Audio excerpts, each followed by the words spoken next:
To start our conversation for the night on Sunday Express. Tonight we pick up from where we left last Sunday. We continue with our series on relationships, and tonight we want to focus on the trends of divorce and separation in many relationships today. And I just took you earlier to a bit of data that I sampled as I was preparing for this program, and I just cited specific counties for specific reasons. And I'll just take you to the county of Marsabit and the county of Isiolo, and what we are getting from that particular county, cases that are reported at the KBC court alone, leave alone these other courts, that in the past 1 year, 120 divorce cases were filed in Marsabit County, and this county is reporting an increase in the cases of divorce. In 2019, it was reported to be at around 10%. In 2021, it shot up by 30%, and they were now recording divorce cases of up to 40%. And they say that in a span of 1 month, they receive between 15 to 20 divorce cases. Leave alone whether the court will grant the request or not. What we want to discuss is even the intention, or even the expression of intention to divorce or separate as a couple. What is driving us to this breaking point? We want to talk about that. A neighboring county like Isiolo, in 2017, they were recording divorce cases of 40%. The last they reported in 2020, it shot up to about 70%. So what is happening? These are just counties that are far off. I'm not talking about major counties like Nairobi. The numbers are higher in Kisumu, in Mombasa. And what is happening? What these KBC, the judges in the KBC court say are reasons that I wouldn't even want to break down, because I want my guests to also have a chance to have a say on this conversation. I'll be taking you through some of the reasons later that I found out.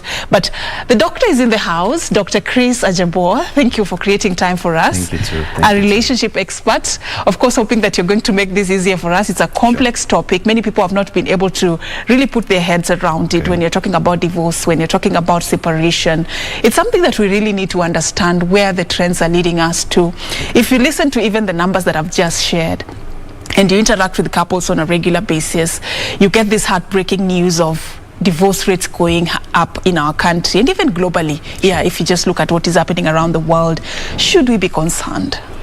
Yeah, I think it's something we should be concerned about, because as a matter of fact, the number keep rising on a daily basis.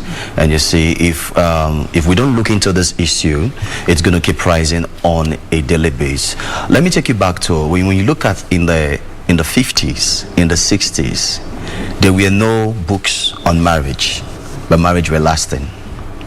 But in this, our 21st century, there are several books in the market about marriage, how to keep your marriage, how to do this, how to do that. But marriage are really breaking on a daily basis.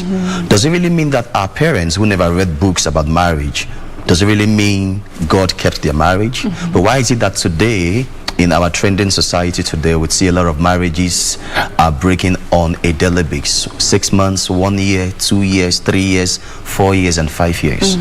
So I think there are so many factors really fueling this whole thing happening in our society today, not just in Kenya, not just in East African or in West African, but globally, generally, it's happening all over in the places. So Dr. Chris, what are these factors? People are really concerned about nowadays.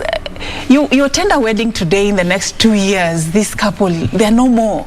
I mean, what is happening? What are some of the reasons you coming across as the contributing factors to this surge? Well, there are so many factors contributing to the high level of divorce today in our society. But one of these factors I will point at is people are no longer ready. Yeah, people are not ready? Yeah, we are not for what ready. Exactly? Okay, you see, people plan for wedding. People don't plan for marriage. Wedding is just a day. Marriage is the day after your wedding.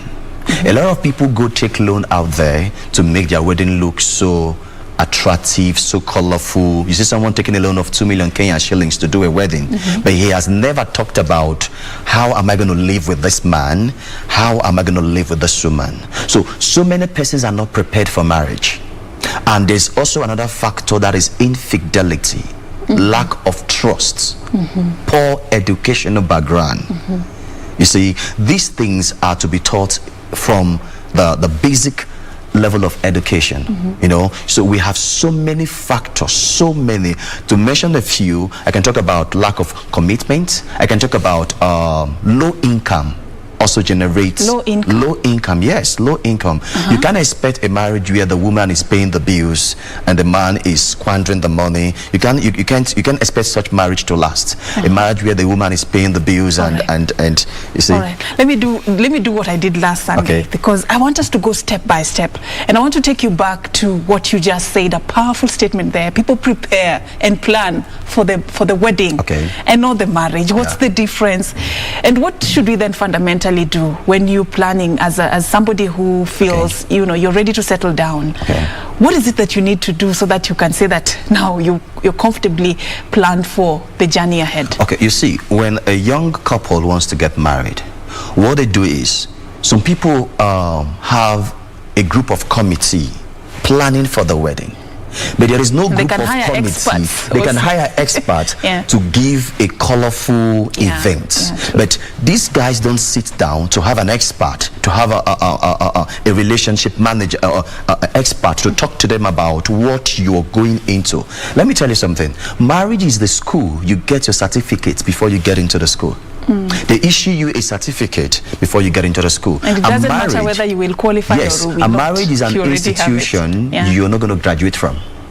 You will not graduate from it. So I think everyone, mostly, even from the age of 18, 20, there should be a lot of sensitization. There should be a lot of information being passed out to the youths about what marriage is all about. A lot of people out there think marriage is all about giving birth. Some think marriage is all about having a companion. Some people have a different perspective about marriage. Marriage is a union. Marriage is a union. That is why you see, even if you check the Bible in the book of Genesis, chapter 2, verse 24. Sorry, I'm going to the Bible. He said, therefore shall a man leave his father and his mother to cleave to his wife, or his partner, as husband and wife. So if you don't have the ability to stay outside your father and your mother, you are not qualified to be a man, and you're not qualified to be married. So for you to be married, there are some characteristics that should be found in you. You should be able to endure. You should be able to overlook. If you cannot endure, you have no business in the corridor of marriage. If you cannot overlook, you have no business in the corridor of marriage. If you are not hardworking, you have no business in the corridor of marriage. So you see people spending time, spending months, having committees, meeting every Saturday, every Monday on how the wedding is going to look like, the best suits, the best wedding gown, but you don't think about the best behavior, the best character. Yeah, I like where you've taken us. You know, when I asked you about some of the reasons why we're having a surge in the divorce cases, you went back to even before the marriage begins. That's true. This is where the problem starts. The intention, that's true. The planning season, that's true. Your aim as a couple. What is it you're looking for, and your ambition, and your level of how ready you are? That's true. Because many people think it's the problem after the marriage. That is what led, you know, the couple to separate. You've taken us to even before the marriage began, and I want us to stay there a little bit. So you're giving us these beautiful examples in a list where I would say, why are you going on the difficult side, the enduring, the persevering? What happened to the promises, the beautiful, rosy promises about marriage? You know, is it all supposed to be about, in Kenya we say kuvumilia, to endure, you know, why are you making it sound as if it's a complex thing that needs a tough skin? You know? I think I'm married, so I think I'm qualified to say some certain things. Okay, let me point out this categorically. Marriage is not something very complex. Marriage is all about understanding. Marriage is all about understanding. When you see two couples frowning at each other, there's peace in that home. When you see two couples smiling at each other, there is problem in that home. Yes. How so? Yes. It should be the other way around. Okay. The smile, the happiness, the joy, that's all when you see two couples smiling in public, they are trying to paint something to the public that all is well. Mostly on social media, on Instagram, on Facebook. When you see two couples holding hands together on the road, that does not necessarily mean everything is rosary at home. So marriage is all about understanding. You have to understand your partner. You have to endure. You have to overlook. You see, another thing you understand is this.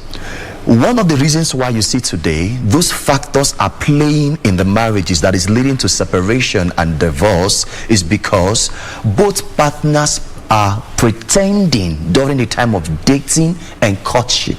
They were pretending to be who they were not.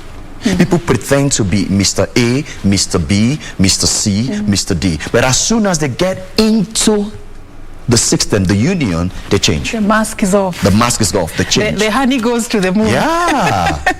Okay, what do you think then attracts most young couples to marriage today that could be the problem? Because you're talking about very deep, serious things that people really overlook when they're planning. What do you think is really making more of them to rush into marriage without? Okay, one of the reasons why young people today are rushing into marriage, number one, many of them are lazy. Let me start from the guys. Some guys need a woman in their house to cook for them. Some guys need a woman in their house to wash their plates, to wash their clothes. Some ladies rush into marriage because they are looking at their age. Hey, time is running, time is running, time is running, time is running. I'm 30, I'm 35. I just need to get married. So she doesn't take her time to study who this guy is. What does he like? It's vice versa. She rushed into the marriage and tomorrow it's shattered. And sorry to tell you this. Do you know before a marriage breaks, there are 4 stages. There are 4 signs it gives to the both partners. There are 4 signs. Okay, do this. Hold that thought. 4 signs. Yeah. So we need to know these signs and take us step by step. You'll do that after this short commercial break we're just about to take. So on that particular note, we're just about to find out these 4 signs because people are really asking, why the surge? Why the appetite for divorce and separation? Why can't people just stay together? And really, if you hear some stories, it's really complex. People are dealing with so much in these relationships and families. So we'll be finding out from you and more about what to do, what's the way forward when we come back from this particular break. So do stay with us. This is Sunday Express.